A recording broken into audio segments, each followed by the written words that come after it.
Hello everyone, this is another session of daily 5 MCQ current affair.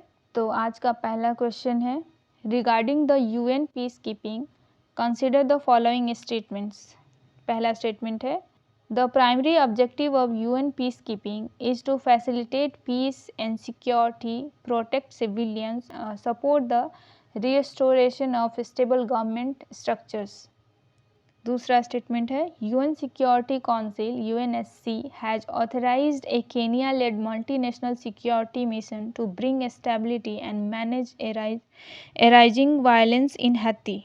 तीसरा statement, unlike the 2017 UN peace keeping mission in Haiti, this new MSS will not be operated by the UN. आप answer बताएंगे इसका तीनों statement correct है, क्योंकि जो UN peace keeping force होती है वो international peace, security and civilian को प्रोटेक्ट करने के लिए होती है, एंड ऑल्सो जो स्टेबल गवर्नमेंट को सपोर्ट करने के लिए होती है, कहीं पे स्टेबल गवर्नमेंट बनी रहे उनके लिए होती है।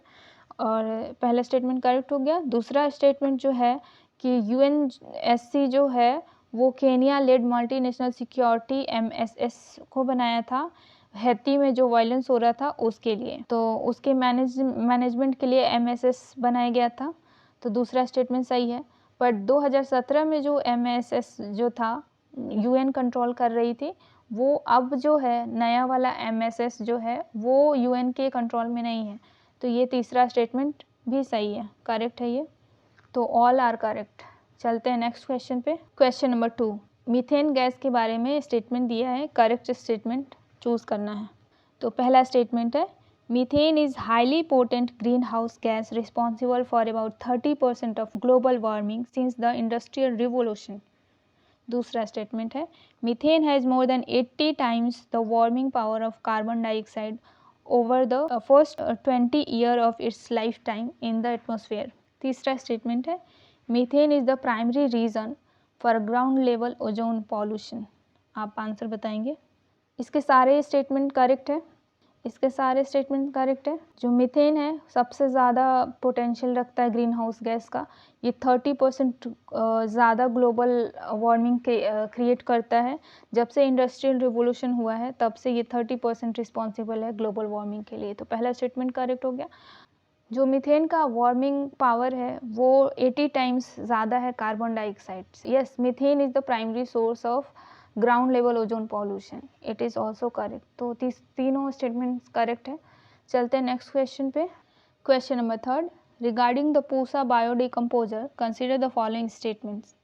It is a fungi based liquid solution that can soften hard stubble to the extent that it can be easily mixed with soil in the field to act as compost. दूसरा statement, it rapidly convert crop residue, animal waste, dung and other waste into organic manure. It is developed by Indian Council of Agriculture Research ICAR।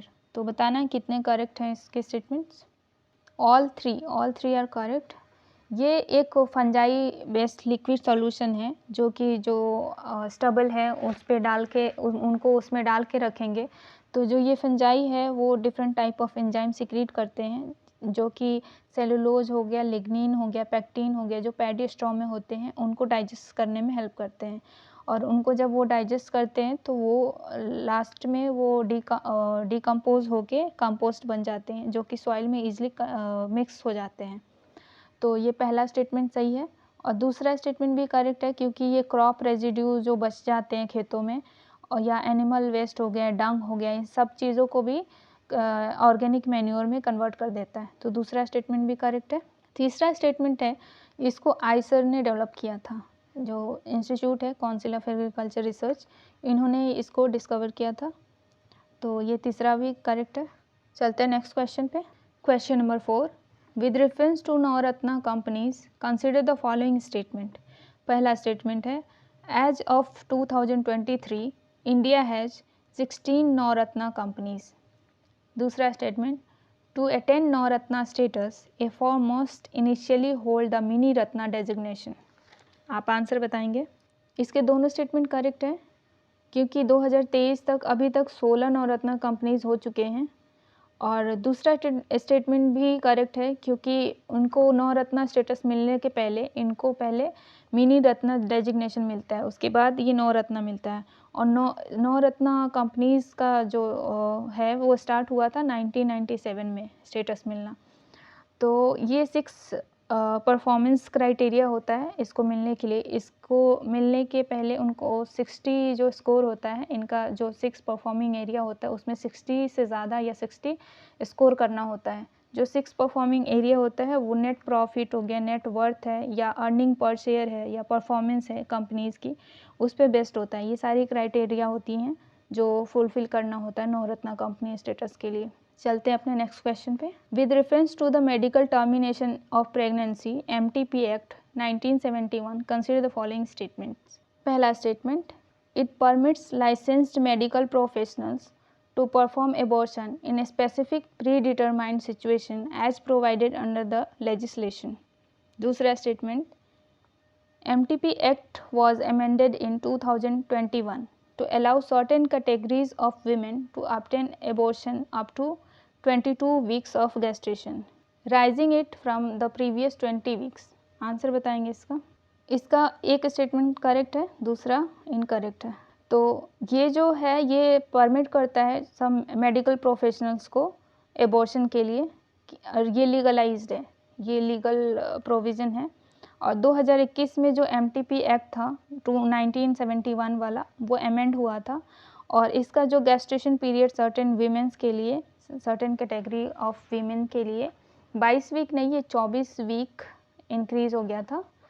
और ये जो women होंगी वो नहीं तो minor होनी चाहिए, नहीं तो मेंटली इल होनी चाहिए, नहीं तो रेप विक्टिम होने चाहिए। इन लोगों के लिए 24 वीक तक एबॉर्शन पॉसिबल है, लेकिन उसमें कुछ शर्तें भी हैं, लाइक मेडिकल प्रैक्टिशनर का राय लेना पड़ेगा पहले, तब होता है।